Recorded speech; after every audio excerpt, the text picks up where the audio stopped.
అందరికీ కూడా నమస్కారం. సో ప్రతి సంవత్సరం కూడా మనము ఈ వన మహోత్సవం అనేది జూలై ఆగస్ట్ నెలలో పెడతాం. మీ అందరికీ తెలుసు, ఇండియాలో వచ్చే రెయిన్ అంతా 80% జూలై నుంచి సెప్టెంబర్లోనే మనకి 80% వర్షం అవుతుంది. కాబట్టి ఈ టైంలో మనం చెట్లు నాటితే మన మంచి ఉద్దేశం అన్నట్టు ప్రతి సంవత్సరం కూడా మనం ఇది చేస్తున్నాము. ఇందాక డిఎఫ్ఓ గారు చెప్పినట్టు ఇక్కడ ఆల్రెడీ సెమీ ఆరిడ్ రీజన్ ఉంది. ఇదే కాకుండా మనం ఎవ్రీడే లైఫ్లో కూడా చూస్తే ఇప్పుడు ఢిల్లీ లాంటి ప్రదేశాలు చూస్తే మనకి చాలా పొల్యూషన్ అయిపోయి అక్కడ కన్జ్యూమ్ చేసే ఎయిర్ కూడా మనకి లివబుల్ క్వాలిటీలో లేదు. మనం ఎయిర్ కన్జ్యూమ్ చేస్తున్నామంటే ఇక్కడ డాక్టర్స్ కూడా ఉన్నారు. మనకి ఒక 4 సిగరెట్ ఎట్లా తీసుకున్నట్టు ఉంటుంది, ఆ ఢిల్లీ ఎయిర్ తీసుకుంటే అంత పొల్యూషన్ ఉన్నాయి.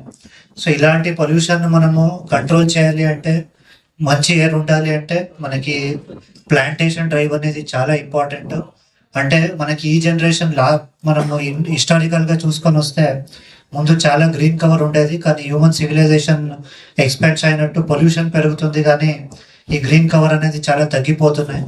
కాబట్టి గవర్నమెంట్ దీనిని దృష్టిలో పెట్టుకొని ఖచ్చితంగా మన తెలంగాణలో సెమీ రీజన్ ఏముంది, దీనిని మనము ఈ జనరేషనే కాకుండా మనం నెక్స్ట్ జనరేషన్కి ఇచ్చే పెద్ద గిఫ్ట్ ఏదంటే, ఇప్పుడు అంతా మనకు మంచి హెల్త్ లేకుంటే, మంచి ఎయిర్ లేకుంటే మనకు నెక్స్ట్ జనరేషన్ ఎంత మనం ఆస్తి చేసినా కూడా దాని నుంచి ఏం పెద్ద యూజ్ ఉండదు. కాబట్టి ఈ గవర్నమెంట్ దీనిని గుర్తు పెట్టేసి ప్రతి ఒక్క ఈ హరితహారం అనేది జస్ట్ ప్లాంటేషన్ డ్రైవ్ కాకుండా ప్రతి ఒక్కరు రెస్పాన్సిబిలిటీగా తీసుకొని ప్రతి ఒక్కరు నెక్స్ట్ జనరేషన్కి ఇచ్చే గిఫ్ట్ లాగా ఇది ఒక పీపుల్స్ మూమెంట్ లాగా ఉండాలి అనేది, జస్ట్ ఏదో ఒక రోజు వచ్చినాము మనం చెట్లు నాటినాము వెళ్ళిపోయినాం అనేది కాకుండా ఒక ఎన్విరాన్మెంట్ మీద అందరికీ కూడా అవగాహన ఉండాలి. సో అవగాహన కల్పించుకొని మీరే కాకుండా ఇక్కడ వచ్చిన అందరూ కూడా ఇంకొక 10 మందికి చెప్తే వాళ్ళు చెట్లు నాచినా కూడా మనకు మొత్తం పచ్చే తెలంగాణ అవుతుంది.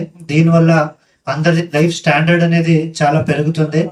కాబట్టి ఇది మన గవర్నమెంట్ ఉద్దేశం. దాని భాగంగానే ఈరోజు గౌరవ ఎమ్మెల్యే గారు మనం అందరూ కూడా ఇక్కడ ఈ ప్లాంటేషన్ పెట్టడం జరిగింది. కాబట్టి ఈ ఉద్దేశం మీరందరూ కూడా అర్థం చేసుకొని మీరు కాకుండా ఇంకా చాలా మందికి చెప్పి మీ ఇంట్లో కూడా ఇది పెట్టుకుంటే మీరు నెక్స్ట్ జనరేషన్కి ఇప్పుడు పెడితే ఒక 20-30 సంవత్సరానికి పెద్ద చెట్లు అయ్యి అందరికీ నీడ ఇస్తుంది. రకరకాల ఆక్సిజన్స్ కూడా బాగా ఉంటాయి, ఫ్యూచర్ జనరేషన్కి కూడా ఉపయోగం పడుతుంది. కాబట్టి ఇప్పుడు ఇందాక చెప్పినట్టు నేను లాస్ట్ టైం హెచ్ఎంపీలు ఉన్నప్పుడు కూడా మనం ఈరోజు వనమహోత్సవ సందర్భం శుభాకాంక్షలు. వనమహోత్సవం అంటే నేను మీకు ఎందుకంటే ఇక్కడ అందరు కూడా వనమహోత్సవం గురించి తెలిసిన వాళ్ళే ఉన్నారు. అంటే చెట్టు గురించి నేనేం ప్రత్యేకంగా చెప్పగలను. చెట్ల వల్ల ఆక్సిజన్ వస్తుంది అనేది చిన్న 1వ తరగతికి వెళ్ళి చదువుకుంటూనే ఉంటాం. అంటే దాన్ని పాటించడంలోనే గద్వాల్ ఎక్స్ప్రెస్లీ, అంటే నేను వేరే కాన్స్టిట్యున్సీ గురించి చెప్పాను. ఎక్స్ప్రెస్లీ గద్వాల్లో మనకు ఫారెస్ట్ అనేది 0. అంటే లాస్ట్ తెలంగాణలో చూస్తే ఒక అలంపూర్ గద్వాల్ని ఆల్మోస్ట్ 0లో ఉంటాం. మనకు చాలా చేసుకోవాల్సిన అవసరం ఉంది. ఒక బలిగేరాలు మాత్రమే ఫారెస్ట్ కొంత ల్యాండ్ ఉంది. ఇక ఇక్కడ కూడా ల్యాండ్ లేకపోవడం, ఇక్కడ ఫారెస్ట్ కూడా లేకపోవడం చాలా బాధాకరం రాబో భవిష్యత్ తరాలకి. ఎందుకంటే ఇంకా భవిష్యత్ తరాల్లో ఈ ఢిల్లీని మనం ఇప్పుడు చూస్తున్నాం. అంటే ఇంతకుముందు చిన్న ఉన్నప్పుడు మనం దుబాయ్లో నీళ్లు కొనుక్కొని తాగుతారంటే నవ్వుకుంటుంటే మనం కళ్ళ ముందరనే ఇప్పుడు నీళ్ళు తాగుతున్నాం. ఈరోజు ఢిల్లీలో మనం ఆక్సిజన్ని కొనుక్కొని ఆక్సిజన్ని పెట్టుకునే పరిస్థితికి వచ్చింది. భవిష్యత్తులో కూడా మనకి ఇటువంటి దుస్థితి రాకూడదు. అంటే ఆ దుస్థితి రాకూడదు అంటే ఇప్పటికెళ్ళి ప్రతి ఒక్కరు చాలా మంది కూడా ఇది వనమహోత్సవ ప్రభుత్వం పెట్టే ఏ కార్యక్రమం అని ఒక గ్రాండ్గా లాంచింగ్ అయితే తర్వాత మా దారిలో మేము పోతాం, మీ దారిలో మీరు పోతారు. అది అంటే ఆచరణలో సాధ్యం కాని పరిస్థితి అయిపోయింది, దుస్థితి వచ్చింది. ఖచ్చితంగా అంటే ఈ రోడ్ల పక్కన రైతులు కూడా వ్యవసాయదారులు ఈరోజు రోడ్ల పక్కన వేసిన చెట్లను కూడా తీసేసి వ్యవసాయానికి అభివృద్ధి చేసుకునే దుస్థితి గద్వాల్లో చాలా రోడ్స్ కూడా తగ్గిపోయినాయి.